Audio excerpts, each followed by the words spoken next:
번역하려면 원서에 대한 어떤 언어에 대해서 좀 잘 알아야 됩니다. 근데 문법적으로 좀 잘 알아야 되는 그런 어려움이 있는 겁니다.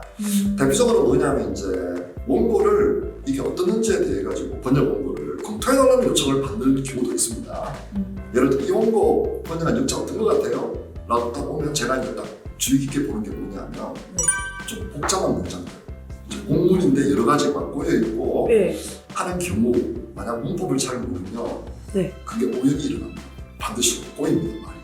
이게 참 신기한 게 뭐냐면 그 오형식이라는 게 원래 영어 독해를 빨리 하도록 그 목적에 맞춰가지고 만든 도구인데 사람들이 그걸 너무 등한시한다는 거죠. 그래서 의외로 영어 문법 같은 거 잘 이게 착실하게 하고요.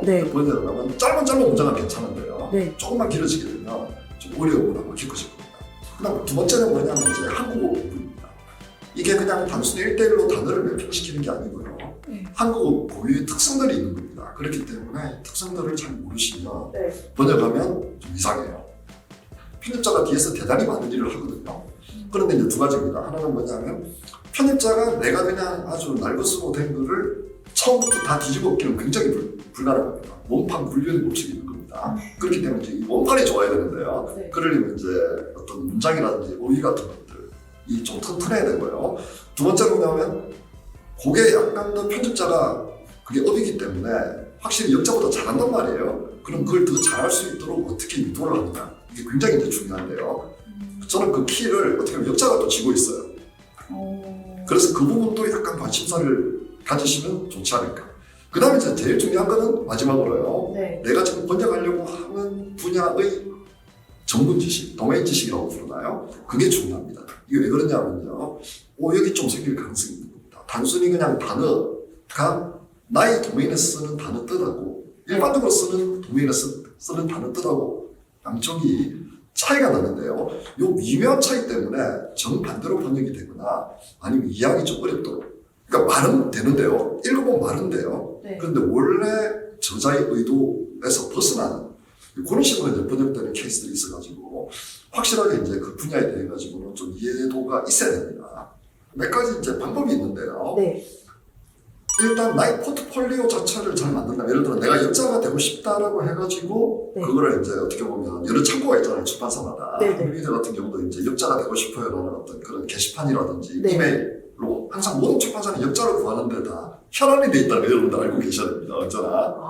왜 그러냐면 결국은 번역을 잘할 수 있는 사람 자체의 숫자가 좀 많지는 않습니다. 항상. 늘 그렇지만. 근데 출판사는 당연히 편집자 입장에서는요. 자기하고 합의 맞고 그 다음에 이제 잘하시는 분하고 일을 하려고 한단 말이죠. 그래 편하니까요. 인지상정이겠죠. 그럼 여러분들이 이제 그 정도 수준만 되는 것만 증명을 하시면 되는 겁니다. 그러면 이제 중요한 게 뭐냐면 내가 이제 인맥을 통해가지고 가면 그 접근하는 게 자체의 패스는 좀 짧아지는데요. 문제가 뭐냐면 그렇다 하더라도 여러분들 아마 테스트를 받으실 겁니다.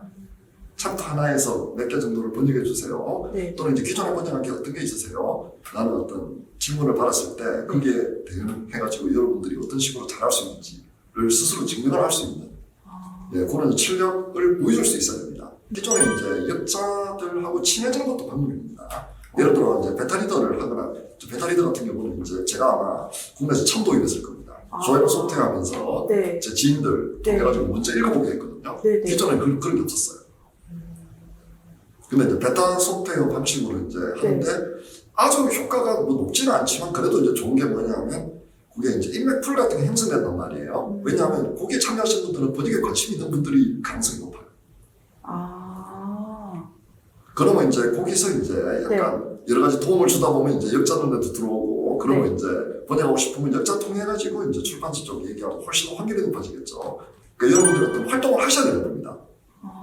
그런 어떤 활동하는 거 하나, 두 번째로 내가 정말 번역을 잘할 수 있는지에 대해서 예를 들어 오픈 소스 같은 경우는 이제 항상 번역 한글화 해가지고 한국어로 번역하는 거에 대한 수요가 있는 겁니다. 그런 거에서 여러분들이 만약 잘해가지고 사람들이 많이 읽고 평가가 좋게 되면 출판사에서는 그 사실을 알게 됩니다. 정말입니다. 유명한 오픈 소스 같은 경우는요. 그러면 그거를 이제 포트폴리오로 쓰셔도 되고요. 아니면 이제 내가 이제 어떤 글 같은 거, 그러니까 번역뿐만 아니고 내가 글을 여러 가지 잘 올려가지고 블로그에 재밌게 쓰더라도요. 그것도 역량이고 능력이거든요. 아까 한국어 잘 쓰는 거하고 이제 연관이 있는데요. 그런 식으로 해가지고 이제 포트폴리오를 접근하셔도 되고요. IT 쪽 번역이 어떤 면에서는 쉽고 어떤 면에서는 어렵습니다. 이게 문제입니다.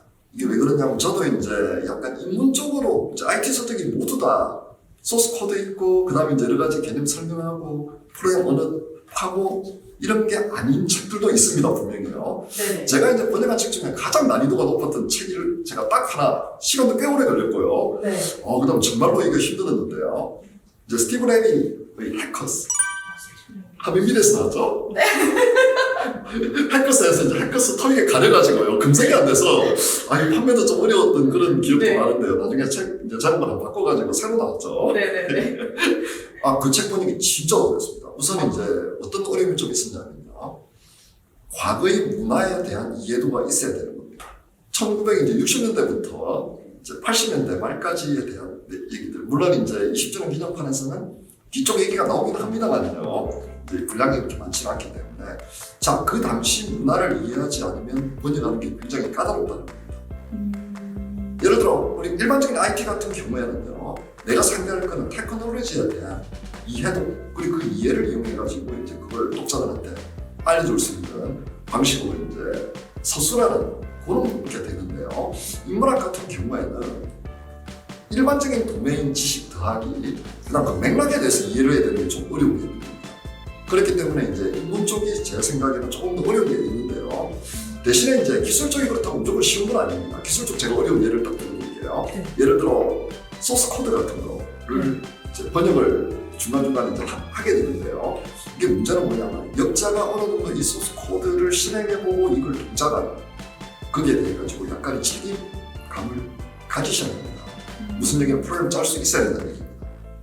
이유가 뭐냐면요. 문의가 들어오는 겁니다.